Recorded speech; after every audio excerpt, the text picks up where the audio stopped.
안녕하십니까. 저는 경락혁명가이며 리코드 의술 발명가인 명예의학 박사 이홍재입니다. 이번 강의는 일곱 번째로 경락혁명의 명분과 기존 경락 기원과 실태 계속해서 강의하겠습니다. 오늘 주제는 황제내경 영추 구침 12원의 선언이 허위 사실에 근거했다. 허위 사실이라는 것은요, 조작됐다는 말입니다. 근거를 제시하겠습니다. 사마천의 사기, 권 105, 편작창공 열전이라는 내용의 제45, 그리고 한비자 제21 유노 80일 난경을 저술한 편작이라는 분에 대한 얘기예요. 편작창공 열전이라는 내용의 편작이 괭나라의 태자를 살린 일화에 대해서 사마천의 사기에 기록이 되어 있습니다. 괭나라는 BC 767년부터 BC 655년까지 112년 역사적으로 실존한 나라입니다. 그 내용이 이렇습니다. 편작이 괭나라 태자가 갑자기 사망을 하자 괭나라 태자의 정문에 침을 꽂아서 기사회생한 내용입니다. 정문은 어디냐 하면 정문은 척추 아래서부터 위로 올라와서 목을 거쳐서 머리 정중앙을 이렇게 위에서 밑으로 흐르는 기경 중에 동맥이라는 경맥이 있는데 그 동맥 중에 그 정중선에 양쪽 귀에서 올라가면서 만난 부위, 여기를 백회라고 설명하는데 이 부위를 정문이라고 하는데 백회, 그리고 이 앞에 신회라는 혈이 있는데 그 신회 그 중간에 전정이라는 혈이 있습니다. 여기 백회, 전정, 신회 그 정문에 침을 하나 꽂았다. 자, 어떤 그림에는 이렇게 되어 있습니다만은 이렇게 꽂으면 두개골이 닿습니다. 그러니까 아마도 제가 그런 상황이었다면 앞에서 뒤로 이런 방향으로 꽂지 않았을까? 자, 보시면 이런 방향으로 꽂지 않았을까? 왜 그러냐 하면 위급한 상황에서는 사법으로 쓰는 거죠. 신의라고 칭송하는 편작 정도 됐다면 동맥이 뒤에서 앞쪽으로 흐르니까 여기서 뒤를 향해 신회에서 정문을 거쳐서 백회까지 피하횡자라는 침술 방법으로 이것을 사법으로 이렇게 꽂았을 가능성이 많습니다. 태자가 죽었는데 침을 꽂으니까 기사회생했다. 이런 기록입니다. 이것을 두고 정문의 일침이라고 그러는 거예요. 정문의 일침. 이 정문의 일침은 단 한자도 바꾸면 안 됩니다. 정문의 일평석이라고 되어 있지 않다 이런 말이에요. 편작이 괭나라 태자의 죽음에 이르렀을 때에 사용한 기술은 정문의 일평석이 아니라 정문의 일침이었다. 한자 한 획도 바꿔서는 안 됩니다. 어떤 기록이나 어떤 인용에도 정문의 일평석이라는 그런 단어는 없어요. 정문의 일침입니다. 그래서 제가 제시하는 혁명경락, 침경 14경락 도해, 이 책에서 주창하는 것이 바로 경락의 혁명입니다. 그래서 정문의 일침이라는 것이 중요한 증거니까 경락혁명의 명분으로 중요한 자료를 제시하는 겁니다. 그리고 황제내경의 제작 연대는 BC 200년입니다. 그리고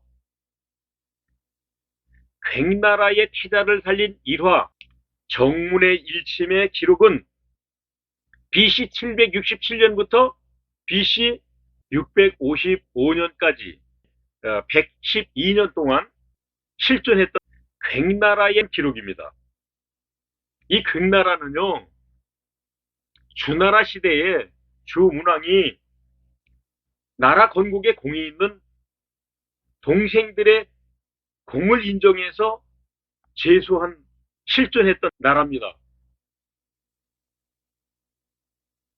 편작의 정문의 일침 시기를 분석하면 황제내경 편찬 시기로부터 최소한 400~500년 전에 정문의 일침, 침이 사용됐다. 사기에 기록되어 있잖아요. 이것은 기원전 600년쯤에 동침이 일반화되어 있었다는 것을 입증할 수 있는 증거이다.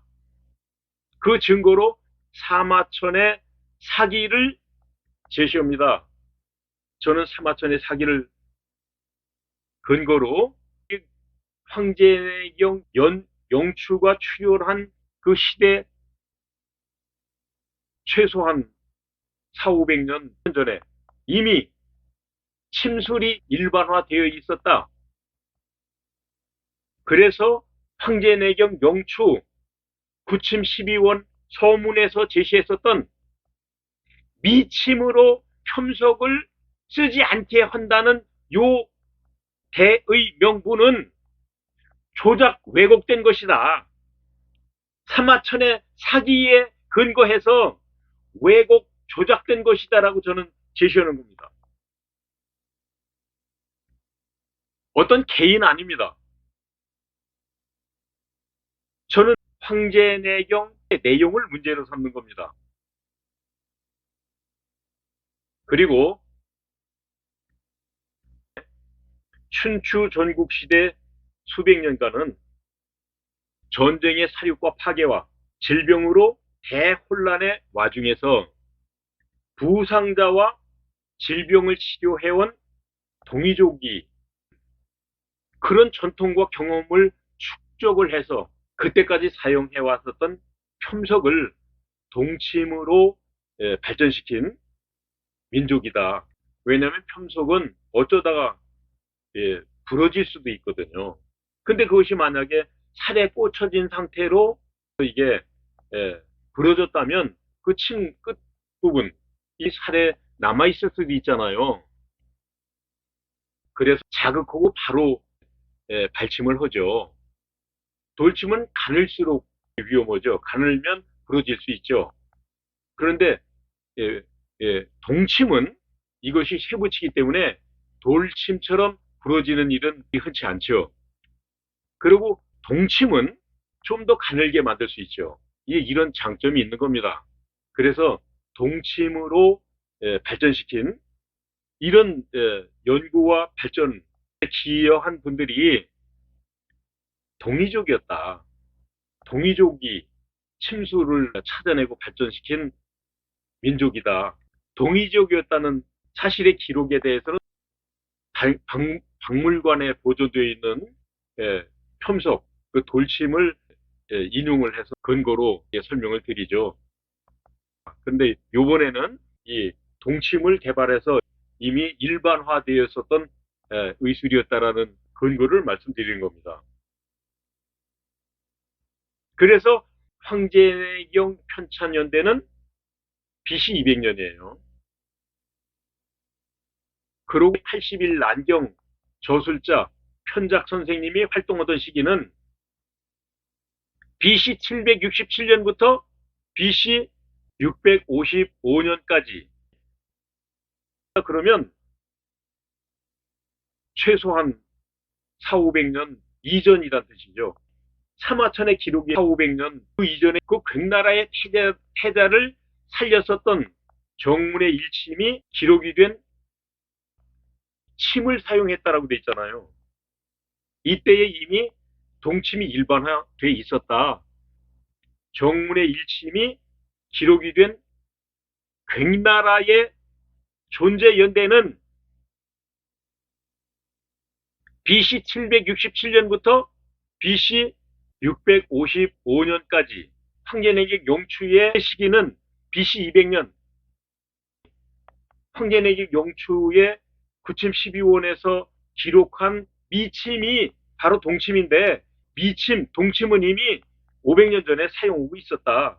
그런 이미 침을 500년 전에 사용하고 있었는데 왜 갑자기 황제내격 용추 구침 12원 서문에다가 500년 전에 도태된 그 당시에 사용하지 않는 첨석을 미침으로 첨석을 쓰지 않게 한다는 이런 명분을 삼냐, 이 부분은 조작됐다, 왜곡됐다라고 말씀드리는 거예요. 그런데 왜 독약과 첨석을 이라고 왜 이렇게 왜곡을 해서 매도했을까요?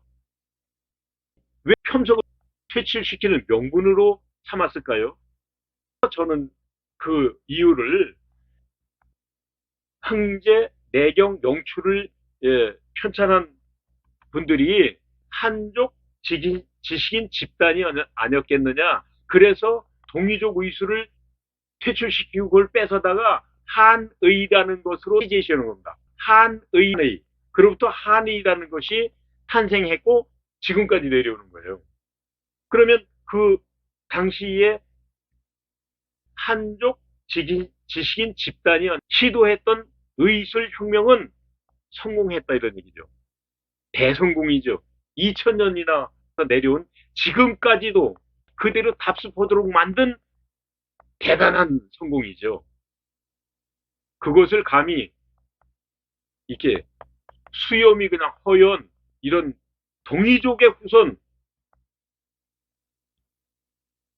이홍재 박사가 이거 혁명해야 된다, 이것뿐이 아니에요. 혁명할 거 많잖아요. 먼저 번에 제시했잖아요. 두뇌 경락 없습니다. 두뇌 개념 없습니다. 췌장에는 경락 없습니다. 췌장이란 개념도 없습니다. 심장에는 경락이 2개 있습니다. 이러면서 저는 이거 두뇌 경락 찾았습니다. 이자 경락 찾았습니다. 심장에 경락 2개 아닙니다. 하나는 림프 경락입니다. 이렇게 제시하는 거 아니겠습니까? 이런 혁명을 해야 된다, 이렇게 제시하는 겁니다. 제가 좀 이렇게 아드레날린이 분비되면서 톤이 올라가고 강렬한 이런 제스처도 나오고 이렇게 됩니다. 여기까지 시청해 주셔서 고맙습니다. 8번째, 다음 주제도 역시 경락혁명의 명분과 기존 경락의 기원과 실태도 계속 할 겁니다.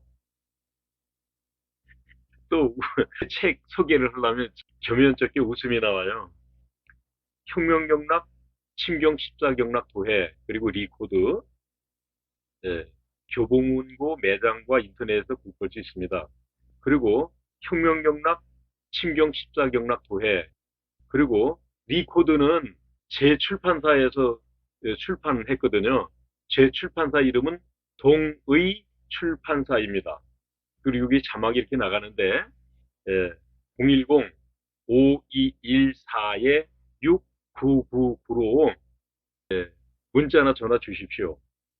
그리고 구입 신청해 주시는 겁니다. 저한테 직접 구매하시는 분들에게는 그러면 제가 사인도 하고, 그리고 리코드를 구현하는 L칩이라고 부릅니다. L칩 25개 동봉해서 드리고, 그리고 혁명 경락을 표기한 손을 이렇게 들고 있는 제가 그린 경락도, 이 경락도도 앞면, 옆면, 뒷면 이렇게 3개 이렇게 함께 동봉을 해 드리겠습니다.